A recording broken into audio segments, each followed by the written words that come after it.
年界 The Thousand-Year World 解封 1. The location, size and process of entering the Thousand-Year World.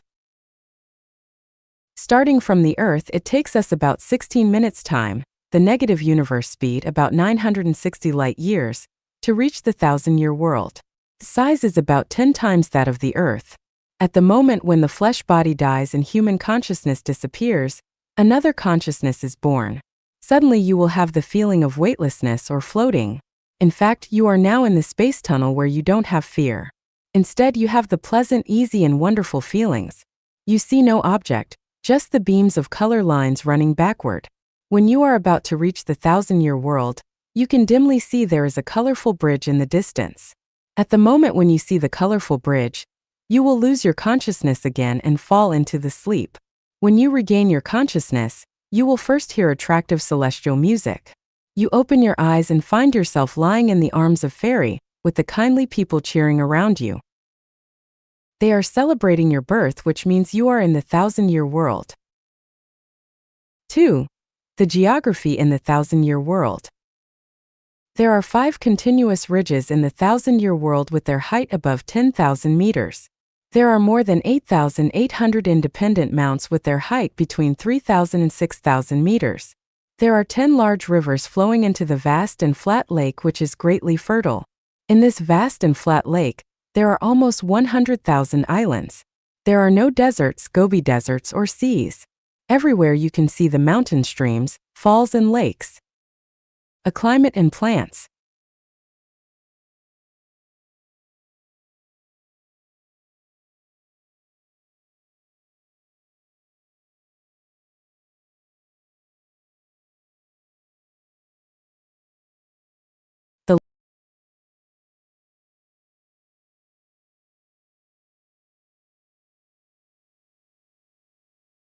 The light in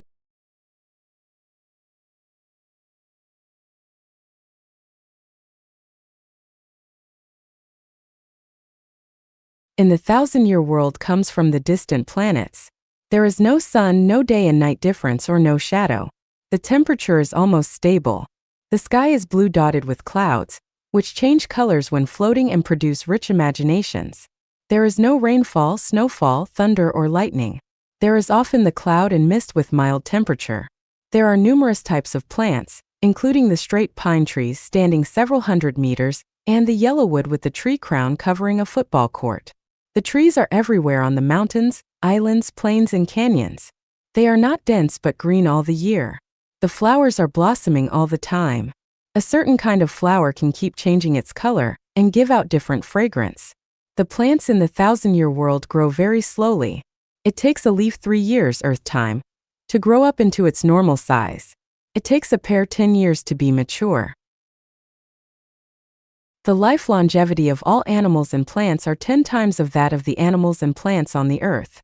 The average human life longevity is 100 years on the Earth, the average figure considering the future. However, the people in the Thousand-Year World will live 1,000 years in average. That's why it is called the Thousand-Year World. B. Animals and insects. There are hundreds of thousands of types of lands, air, aquatic and ground insects in the Thousand-Year World. But there is no meat-eating animal or reptile there. So you can never see the lions, wolves or foxes, nor can you see the snakes or the lizards. The grass-eating animals have poor fertility. Of the insects, there are no fly, mosquito, bug, flea or centipede. The food chain is different from that on the Earth. The most brutal is the bird that eats the worms. 3. Human society structure and life. The people in the Thousand-Year World mainly include 1. The local people, 2. The law violators from the 10,000-year world, and 3. The Earth people who have boasted perfect human nature after self-refinery and self-improvement. The Thousand-Year World has no class society, no wealth gap, no concept of nations, no competition, no conflict, no war, no theft or robbery. However, there is a management class there. There is no modern industry, agriculture or livestock. There is no city or rural area. But there are numerous games here. The only work is to build the roads, boats and houses, raise the silkworms, weave the cloth and make the clothing. Because there is no rainfall, snowfall, cold weather, hot weather, day or night, the house structure is different from that on the earth.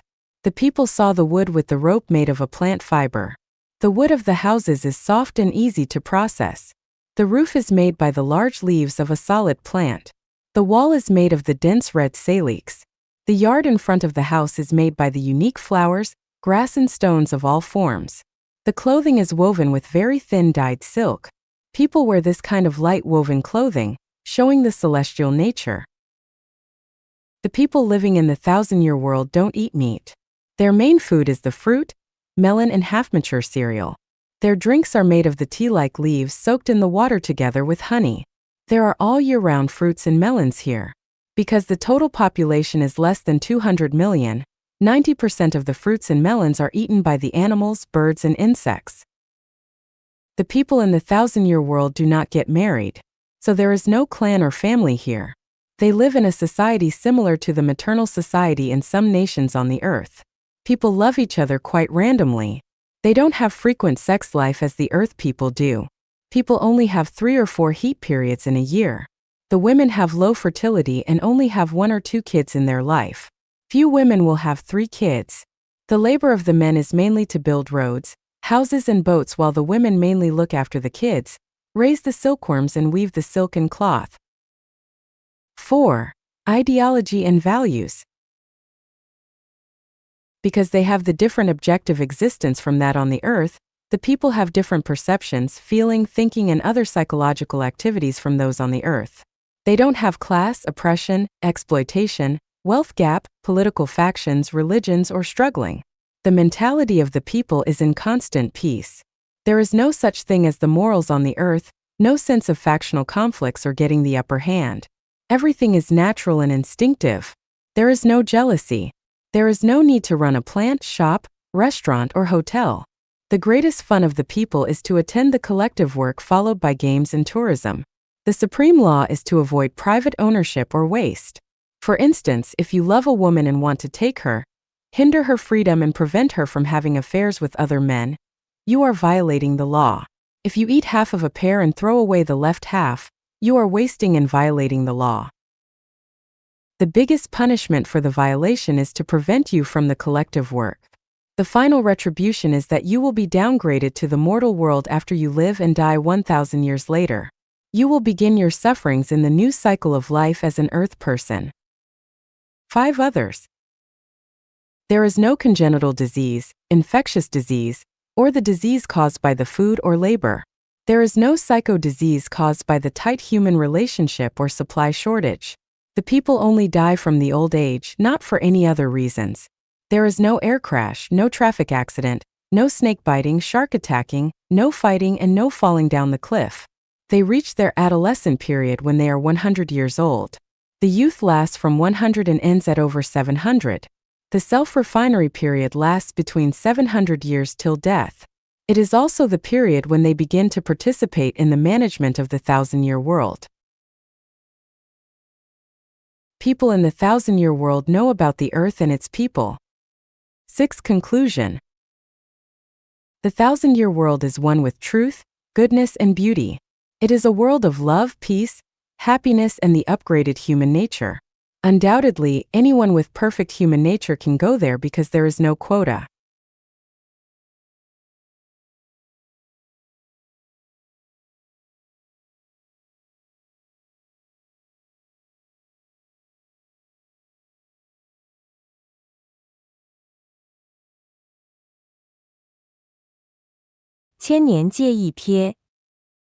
A glance at the 1,000-year world. Jiefeng. Translated by Transin and edited by Kayer. Mount Butterfly in the Lotus Mountains is breezy and shrouded in mist with wind that soughs through the pines. Flowers spread across the mountainside and vie with each other for glamour. Down to the foot of the mountain, orchards and fields grow aromatic fruits where a clear stream meanders through Cuckoo Valley, past Grace River, and finally joins Ripple Lake. 39 celestials, 22 females, 15 males, and 2 children reside under Mount Butterfly. Not far away, Sakura Island is inhabited by another group of celestials. Crossing over Fragrant Hill and walking along Sesame Slope for about 30 miles, Lush Highland will be found, home to more than 200 celestials. Approximately 300 celestials in total live in these three places within 200 miles of each other. Today, after Jade woke up, she dressed in a light blue skirt made of transparent silk and walked out of her house. High in the azure, birds soared over the clouds and silver waterfalls fell from the green of Mount Butterfly in a symphony of nature. In the forecourt, flowers were in bloom, the fullest of which were peach blossoms. Their pink petals were arranged in layers, 18 beige stamens stretched out from the center where bees searched for nectar. Along the stone path and through several rockeries, Jade came to the mulberry garden while holding a willow basket. She was surrounded immediately by a huang and lotus. "You must have enjoyed a good sleep last night. Was your lover good?" The two joked and chuckled. Jade tried to catch a huang in mock irritation, but the two ran away, so she chased after them. The three fairies chased one another while laughing in the garden until Jade caught Lotus and gently pinched on her peachy cheeks. They pinched each other's bodies in fun. A huang kissed Jade's cheek in chaos and asked naughtily, "Is this how your lover kissed you?" The kissed one held a huang in her arms and answered with more kisses on her red lips, "That's it." Having played enough, they began plucking mulberry leaves and returned when the basket was full. Jade was growing silkworms in 3 bamboo baskets of 3 square meters each, with each accommodating about 1,000 silkworms. She distributed mulberry leaves evenly into them. When silkworms climbed up onto the leaves, she would shake the baskets gently. Silkworm excrement would leak through the basket bottom, and she would sweep it into a fine wicker dustpan and bury it at the roots of the flowers. Jade was about to rest after feeding her silkworms when she heard someone trotting over. It was the lovely little 6-year-old Long. He had inherited fine features from his mother, Ray. He gasped, "Aunt Mom said the melons are ripe, come and have a taste." Jade replied, "I'll go there, shall we go together?" and took Long's tiny hand. They left the courtyard. As they stepped across a bridge over a stream, Long asked, "Aunt, grasses are green by the river beneath the bridge, flowers are blossoming in spring. All beings are as sentient as my beauty, though the world is created in holographic order." "What does sentience mean?" Jade said. "It means that the river, flowers, stars, breeze, melons, birds, and everything else can feel like your mom and me." "Who taught you the lines?" Uncle Mots. "He and Uncle Bennett teach me a lot. Do you want me to recite some?" Long began reciting verses immediately. Boundless and infinite, without distance or space, only the holographic order, an inspiration seized by heart. The world is so clear to be understood. Walking and chatting, Jade and Long came to a forest of lush bamboos and fresh shoots. The rustling of bamboos and songs of yellow warblers echoed deeply. It seemed that the forest was little known to the outside world, and only the sound of nature could be heard. Out of bamboo forest, a vast plain extended before their eyes where distant hills dissolved into mist. The breeze was gentle and the sun was warm. On verdant plain, spotted deer strolled and swans fluttered, heading toward the direction of flute music and dancing where the melon fields laid. Jade paced up with Long. They had nearly arrived when Ray shouted, "Jade, hurry up! Today is the Melon Festival. Let's celebrate it." Ray had actually gathered everyone. In addition to 39 fairies from Mount Butterfly, they had 6 guests from Sakura Island, and Meta and Kin from Lush Highland. In the field, Ling, Sang, Bar, Moi, Chiron, and Hai were picking melons. They were yellow and green in color, round and plump in shape, and very inviting. While Meta from Lush Highland was dancing and guests were all drawn to her tantalizing moves with her well-curved shape and the flutter of her orange dress, Kin was singing aloud to Meta's dance. Ripe fruits and melons await their harvest, mulberry leaves wait for picking, and Meta in the melon field waits for love. equals equals equals equals equals equals equals equals equals equals equals equals. The truth is that Meta was an estrus and she glowed with youth. Every natural move of her dance was sensual and captivating. Her thick dark hair, touching eyes, and pink face were perfectly appealing. After the music, everyone ate the sweet and crispy melons. Then Ray announced, "Today is special." Everyone stopped building bridges, paving roads, collecting honey, trimming orchards, and making clothes. These melons have been grown for 3 years since I planted the seeds from Peach Village of Birdsong Mountain. Enjoy them. The melons will induce your saliva and refresh you, and their pleasant impression can last for 10 days. In addition, Meta from Lush Highland is looking for her love. Gentlemen, show your best. Ray's words drew great applause. Girls circled and started the mulberry leaf-picking dance while boys performed the bridge dance from within their circle. Kin was at the center of the circle, and he lifted Meta up to sit on his shoulders. The beautiful seeker of love allowed her soft dress to cover Kin's head, and Kin spun around, holding her calves so that she could choose a lover from the crowd. Boys came to court Meta assiduously and implied their strength and tricks by dancing. Standing by the scene, 3 celestials accompanied the dancers with flutes: Pine, River, and Cloud. They were about 800 years old, and the dancing continued until their music ceased. The next game was composing verses. Whoever's verses expressed Meta's feelings best would be the one that she would have. Meta started the game with her verses. Waves run high in the vast lake. Twin peaks rise above the earth. Seeds sprout in a dense forest. But a duet still lacks the other instrument. Sang from Mount Butterfly composed. Sang River flows silently all year long. Snow melts on the high hill. Swans visit the ravine. I play music to build the rainbow bridge. Rice from Sakura Island sang. Rosy clouds appear over the hill, where an exotic flower is up high. Clouds soar with strong wind in the sky. Thundering and lightning dance to climax.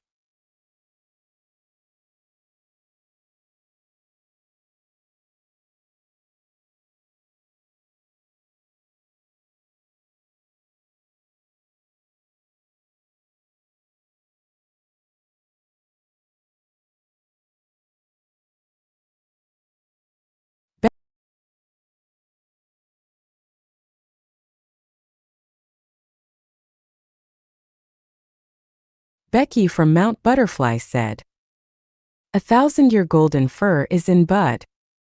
A fountain in peace is to flow. The surge will reach the depth of the sea. The temple of gods is splendid as a flower."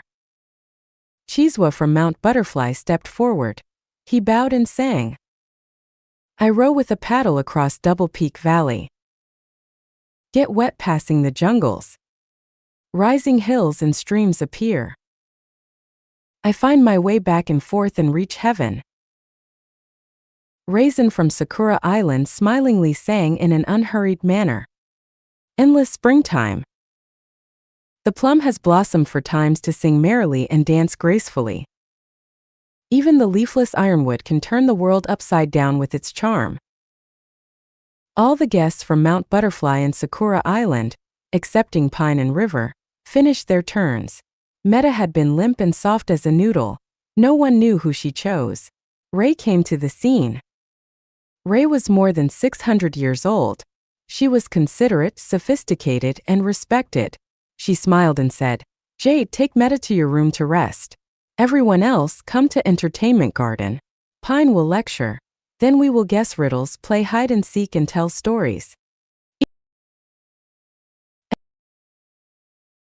Everyone headed toward Entertainment Garden delightedly. Ray spoke privately with Sang, Becky, Chiron, Chiswa, and Bong respectively, and then left along with other celestials. "Here come 2 flowers. Let's go to the first one. Entertainment Garden." Entertainment Garden had been built up for more than 30,000 years.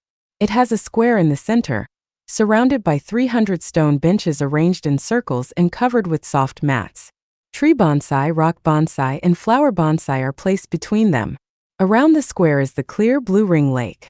Within the lake, grotesque coral reef-like rockeries are embedded with emeralds and mosses. There are also reeds, evergreens, calla lilies, egg bamboo leaves, wandering Jews, aloe, sea onions, hibiscus palms, lotuses, gem flowers, bamboo begonias, scarlet kaffir lilies, variable leaf wood, chamomile, fairy pens, and other plants and flowers. All kinds of small fish shuttle in the lake and above them: mandarin ducks, red-crowned cranes, spotted ducks, gulls, kingfishers, egrets, herons, white-tailed sea carvings, and larks swim or fly. On the periphery of Ring Lake is a flag path beside a garden where thyme, globe amaranths, eulan, bauhinias, forsythias, rhododendrons, pomegranates, banana scrubs, gardenias, jasmines, hibiscus mutabilis, camellia, cymbidium, hyacinth, tulips, violets, vinca, peonia, tuberose, marigold, peonies and roses are blooming. Outside the garden, hundreds of rockeries with exquisite layouts, upon which creepers, ivy and night willow herbs are coiled. It's a fun place to play hide and seek. Pine sat upright in the center of the square. His hair was white, but he was in good health with sharp ears and eyes. Male and female celestials sat on stone benches, casually listening to Pine talk about Tao. The universe is boundless while life is evergreen. Modesty and gratitude will perpetuate the water source of life. Follow your heart and gain a tacit understanding. Experience both the ego-absent realm and the ego-involved realm. One should empty their mind before entering the higher-level space. Act in accordance with your nature. Never admire luxury or possess even a needle. Seize the day and always remain vigilant. Mortals suffer a lot because of their possessions. We celestials must never act like them. The 10,000-year world is close at hand. Concentrate on self-cultivation. Never ruin your future. After listening to Pine's preaching for some time, attentively male and female celestials felt refreshed, energized, pure, and enlightened. The next game was guessing riddles. High stood up first and proposed a riddle. Both ends are curved like carrying poles. It is not used for carrying water or rice. It is like a flat ground from east to west. It is always covered with emerald green moss. Beverin from Sakura Island immediately stood up and said, "It is a bridge." Hori, a female celestial, stood up and proposed a riddle. "It is black and dark and even 18 cattle can't pull it." Silence, a male one, shouted, "It's a cave." Yovan, who looked girlish, stood up smartly, cleared his throat, and proposed a riddle. "There is a unique cave on the hillside. It is usually closed and has a seam. If it is stirred by a peak, the brushes on both sides will drip with water." Hearing the riddle, everyone was stunned at first but then roared with a laughter that echoed to the clouds. The riddle game lasted for a while longer. After that, they told stories and played hide and seek. Laughter, joy, and happiness abounded.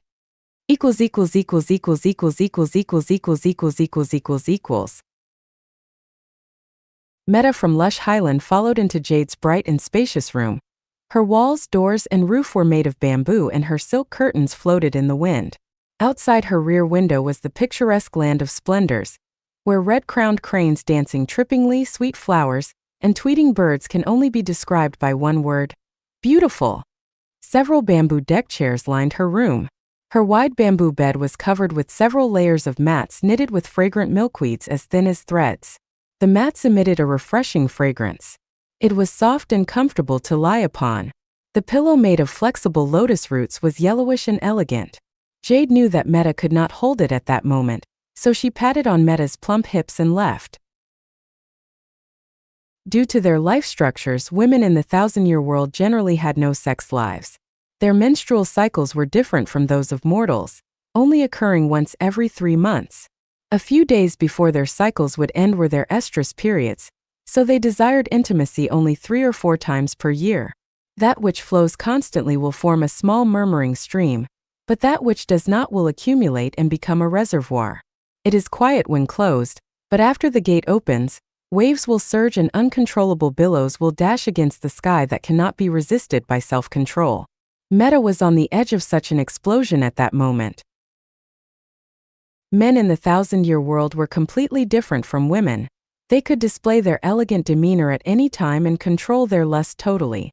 Without external stimulus, they had no desire, but when teased by women during their estrus, would gallop on the grasslands like runaway wild horses. In addition, celestials in the 1,000-year world enjoyed excellent lifelong health, and thus did not suffer from emotional distress or psychological burdens. There were various recreational and physical activities, So women were soft as cotton, highly energetic, dynamic, and attractive, while men were physically strong, muscular, and powerful, and full of vital essence and vigor. Equals equals equals equals equals equals equals equals equals equals equals equals. Meta sat on pins and needles and felt anxious. There was an overwhelming potential energy inside her body that was ready to explode but failed to find its outlet. At that very moment of her unbearable thirst, Becky came into view. At the sight of Becky's big, tall, and muscular physique and sparkling eyes, Meta jumped onto him like a hungry tiger. Becky put his arms around Meta's waist and spined his body at his convenience while Meta used her legs to step onto his hips and hooked his waist with her feet. Becky held Meta in his arms tightly. They kissed madly with their lips stuck together like glue. Meanwhile, Meta's middle part made reciprocating motions back and forth like a hungry bird opening its mouth to take food from its mother's throat. Her plump labia and valley were rubbed firmly against his hot love rod. With uncontrollable excitement, after rubbing about 50 times, a stream of clear liquid flowed out of her vulva and nourished her surrounding parts. Just at that moment, Becky squeezed into her temple of God with his penis along her seam flowing with clear liquid. Meta suddenly had a full feeling inside as if her pelvis would split. A current flowed through her body and an unbearable pleasure was beating inside her. Becky held Meta and went to her bedside. Meta was in a supine position on the bed with her feet on the ground while Becky moved rapidly. Meta closed her eyes and ignored the raging wind. Meta felt swelling, limp and numb, pain, smoothness, warmth, fullness, wetness, and energy. It seemed a wonderful electric wave radiated from the center point between her legs to every cell and corner. Meta tightened her body. Her flexible tendons of legs, feet, hands, and other parts were stiff like reinforcing steel bars after an electric shock.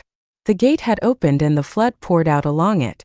Short of breath, she felt extremely excited and wonderful. It was like flying a volcanic explosion and cracking and bursting fireworks. Opening the gate was just a prelude. Becky opened the gate and extinguished his fire, little by little. For Meta, opening the gate was far from enough, and she wanted to drain out the reservoir after months of accumulation. If anything was left, it would be very unbearable for her in the following days. So more wonderful, graceful, unrestrained, lewd, dissolute, winding, and pleasurable plots were staged with the arrival of Sang, Raisin, Chiron, Chiswa, and Bong one after another. These stories are omitted because mortals cannot morally bear for them to be described. This has only been a limited glimpse of the 1,000-year world with its own lifestyle and morals which we cannot imagine. We will experience more detailed scenarios as our thinking deepens, our consciousness improves, and our life structure advances.